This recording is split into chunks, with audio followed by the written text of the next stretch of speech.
Back to my channel. कैसे हैं आप सब यार? उम्मीद करता हूं सब मजे में होंगे। चलिए, फॉर्मूला रिवीजन सीरीज लेकर मैं हाजिर हूं और आज हम बात करेंगे chapter number 1 of 12th standard, that is circular motion. Circular motion का डिटेल्ड वीडियो डिस्क्रिप्शन में दिया हुआ है, जो हमने बनाया था, full course, full detailing with previous year question, वो डिस्क्रिप्शन में है। इस वीडियो को देखने के बाद उसे भी जरूर विजिट करिएगा, क्योंकि वहां पे आपको सारी डिटेल इंफॉर्मेशन मिलेगी। ये वीडियो सिर्फ और सिर्फ सर्कुलर मोशन के फॉर्मूलेज को हाईलाइट करेगा। ये लास्ट मिनट पे रिवाइज करने के लिए आपके लिए हेल्पफुल है। अगर आप वो वीडियो देख चुके हैं तो ये वीडियो देख के आपको सारी चीजें रिकॉल हो जाएगी। याद रखना है इस वीडियो को, आपके एग्जाम में हेल्पफुल होगा। ये फॉर्मूले बेस्ड चीजें आपको याद रखना है। चलिए शुरू करते हैं।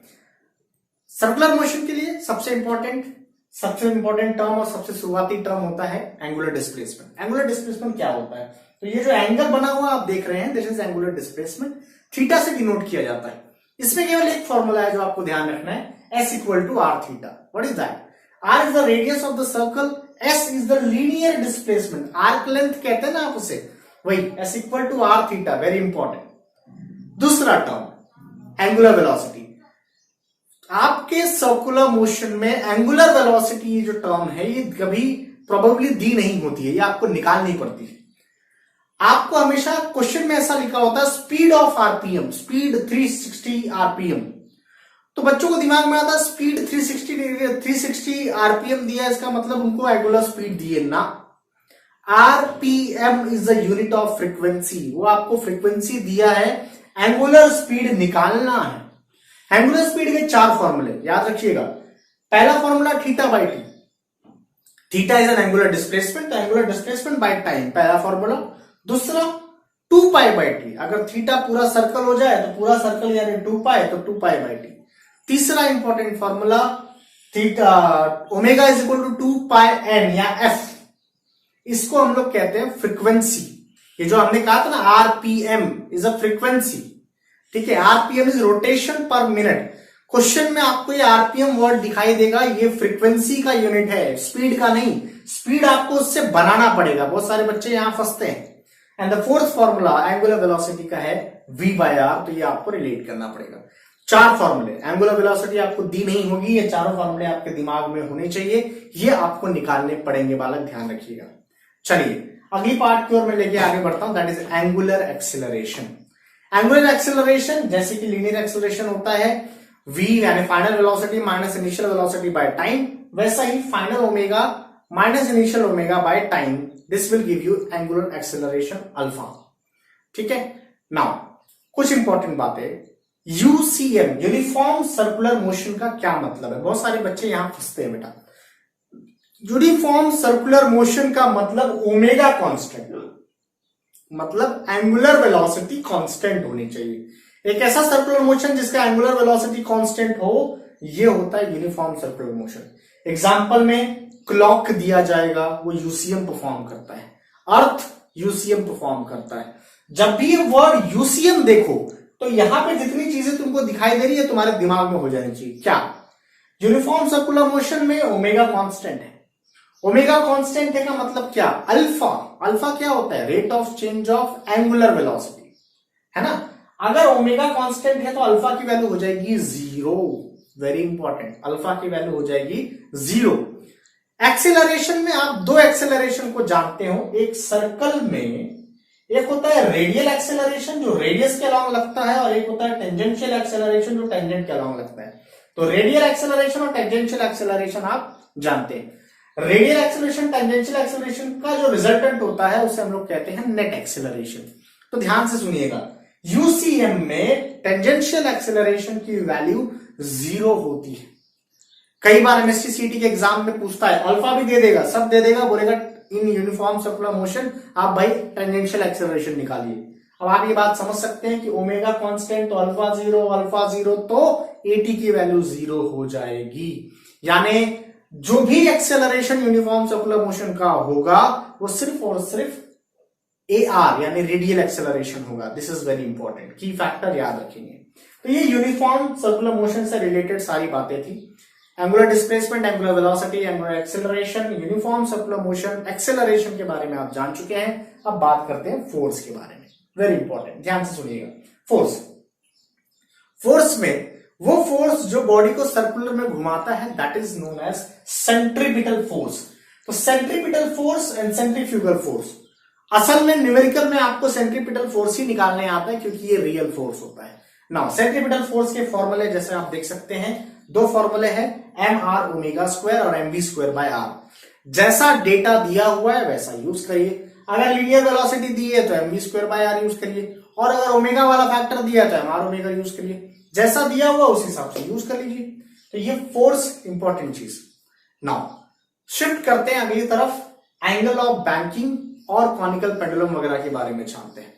एंगल ऑफ बैंकिंग के लिए सबसे इंपॉर्टेंट आपको ध्यान रखना है एंगल ऑफ बैंकिंग का ये formula, this is the minimum velocity. Minimum velocity एक कर्व रोड पे, बैंक कर्व रोड पे मिनिमम वेलोसिटी निकालने का फॉर्मूला विथ फ्रीक्वेंसी, बैंकिंग, सब कुछ इस फॉर्मूले में। नाउ अगर आप मैक्सिमम सेफ्टी स्पीड निकालना चाहते हैं ऑन एन अनबैंक रोड, मतलब थीटा नहीं हो जहां पे, तो उसका फॉर्मूला आप देख सकते हैं, that is under root this mu R G term. तो ये जो फॉर्मूले हैं। नाउ अगर आप फ्रिक्शनलेस रोड की बात करते हैं तो फॉर्मूला देखिए, tan theta v is equal to under root R G tan theta, this is for the frictionless.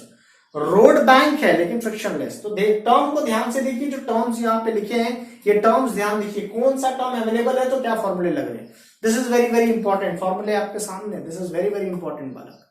Angle of banking, angle of banking में थीटा निकालना पड़ता है, तो थीटा का फॉर्मूला होता है tan inverse of v square by R G. This is tan inverse of v square by R G, ये theta देगा। थीटा क्या होता है? Angle of banking. सवाल पूछा जा सकता है इसमें, याद रहे। तो ये हो गया एंगल ऑफ बैंकिंग का मैकेनिज्म। बाद में बात करते हैं कॉनिकल पेंडुलम के टाइम पीरियड की।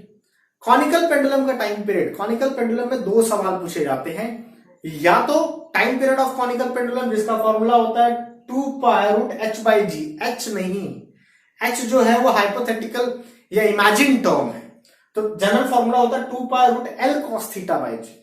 L is the length of the string जिससे कॉनिकल पेंडुलम हो रहा है, आप देख सकते हैं डायग्राम में, जिसपे कॉनिकल पेंडुलम हो रहा है, this is 2 pi root l cos theta by G. Theta is an angle, g acceleration due to gravity, आप सब जानते हैं। दूसरा इसमें फॉर्मूला होता है टेंशन का। अब यार टेंशन कैसे, तो आप ध्यान से देखिए, t cos theta weight balance कर रहा है, t sin theta mv square by r balance कर रहा है।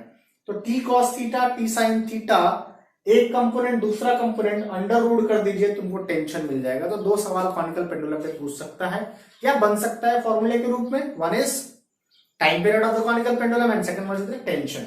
ये एक कहानी हो गई। Now moving on towards the last part of the chapter. Rapid revision है भाई, याद रहना चाहिए। Last part of the chapter, vertical circular motion. Vertical circular motion और हॉरिजॉन्टल सर्कुलर मोशन का फर्क समझना बेटा। हॉरिजॉन्टल सर्कुलर मोशन में हर पॉइंट पे वेलोसिटी सेम होती है, और वर्टिकल सर्कुलर मोशन में हर पॉइंट पे वेलोसिटी डिफरेंट होती है। भावनाएं समझना वेरी इंपॉर्टेंट। हर पॉइंट पे वेलोसिटी सेम वर्टिकल सर्कुलर और हॉरिजॉन्टल सर्कुलर मोशन, और वर्टिकल में हर पॉइंट पे वेलोसिटी डिफरेंट होती है। आपने निकाला था ना, हाईएस्ट पॉइंट पे velocity under root R G, lowest point पे under root 5 R G, middle पे अंडर रूट 3 आर जी, याद है ना। तो हर पॉइंट पे वेलोसिटी अगर डिफरेंट है, वर्टिकल सर्कुलर मोशन कहा जाता है उसे, ठीक है। तो वर्टिकल सर्कुलर मोशन में टॉप पे velocity under root R G, bottom पे अंडर रूट 5 आर जी और under root 3 R G, middle में, ठीक है। दूसरी चीज टेंशन को लेकर, टेंशन की जहां तक बात है, मैंने आपको डिस्क्रिप्शन में लिंक दिया है, आप जाके वहां चेक कर सकते हैं हमने कैसे डिराइव किया था।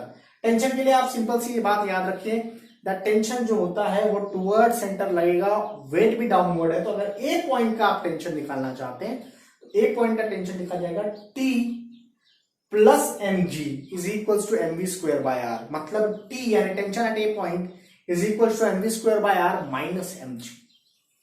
और अगर बी पॉइंट के लिए निकालते हैं तो माइनस का प्लस कर दीजिए, वो कहानी आ जाएगी बी पॉइंट के टेंशन के लिए। सी पॉइंट पे टेंशन कितना होगा? सी पॉइंट पे टेंशन उतना ही होगा जितना सेंट्रीपिटल फोर्स है, मतलब T at C point is mv square by R, that's all, ठीक है। सो ये फॉर्मूले वर्टिकल सर्कुलर मोशन से रिलेटेड थे। वर्टिकल सर्कुलर मोशन में और भी फॉर्मूले पूछे जा सकते हैं, जैसे एनर्जीज के बारे में, ध्यान से सुनिएगा। टॉप पॉइंट पे, हाईएस्ट पॉइंट पे काइनेटिक एनर्जी का फॉर्मूला होगा half M V A square, half M V A square. और वी ए क्या होता है? Under root R G. Put करिए आगे answer, kinetic energy at the highest point. Lowest, उसी तरीके से हाईएस्ट पॉइंट पे अगर पोटेंशियल एनर्जी निकालनी है बेटा, इसको रेफरेंस मानेंगे, बॉटम को रेफरेंस मानेंगे और यहां से टॉप हाइट तक कितना हाइट है? 2r। तो पोटेंशियल एनर्जी हो जाएगी mg into 2r, that is 2mgr। Simple, 2mgr ये हो गया पोटेंशियल एनर्जी। हाईएस्ट पॉइंट पे काइनेटिक एनर्जी, पोटेंशियल एनर्जी दिखाई दे रहा है ना भाई? समझ में आ रहा है? तोते तो नहीं उड़ रहे भाई? हाँ जी, नहीं उड़ रहे ना? हाँ ओके। नीचे आइए, potential energy at the bottom और kinetic energy at the bottom की बात करते हैं। Kinetic energy at the bottom, kinetic energy कहीं भी निकालना हो मेरे भाई, क्या करना है? क्या करना है? Half M V square. V की वैल्यू बॉटम पे क्या? Under root 5r G. Use करो, एंजॉय करो। समझ में आया क्या? अरे मगज में आया क्या? चलिए पब्लिक आ जाओ, जुड़े रहिएगा, पसंद आ रहा तो लाइक करिएगा। चलिए आइए नाउ, पोटेंशियल एनर्जी, ये पॉइंट नोट करने वाला है। Potential energy at the lowest point is 0। क्यों भाई? हाइट को रेफरेंस माना था ना भाई, हाइट को रेफरेंस मानोगे कहानी 0 कहलाएगी ना? जी हाँ, बराबर है। सी पॉइंट के लिए बात कर लेते हैं। सी पॉइंट की वेलोसिटी हमें पता है, सी पॉइंट पे वेलोसिटी होती है अंडर रूट 3r जी। तो काइनेटिक निकल जाएगा हाफ एम वी स्क्वायर। और पोटेंशियल एनर्जी के लिए हाइट चाहिए, हाइट की वैल्यू है r। This is what the answer. ये रहे सर्कुलर मोशन के फॉर्मूले। बहुत फास्ट रिवीजन हुआ। जी हाँ, रिपीट करके एक बार वीडियो देख लीजिए, कोई दिक्कत हुआ है तो। और हाँ, डिटेल्ड में वीडियो जरूर देखिएगा, डिटेल्ड वीडियो का डिस्क्रिप्शन में लिंक दिया है। बार बार कहता हूं, फिर से दोहरा रहा हूं, क्या करें, यूट्यूबर्स की आदत हो गई है। प्लीज लाइक करिएगा, सब्सक्राइब करिएगा और हाँ, जिन्हें जरूरत है उन तक पहुंचा दीजिए, मेरी हेल्प हो जाएगी। बहुत बहुत धन्यवाद। थैंक यू सो मच बने रहने के लिए। Thank you so much.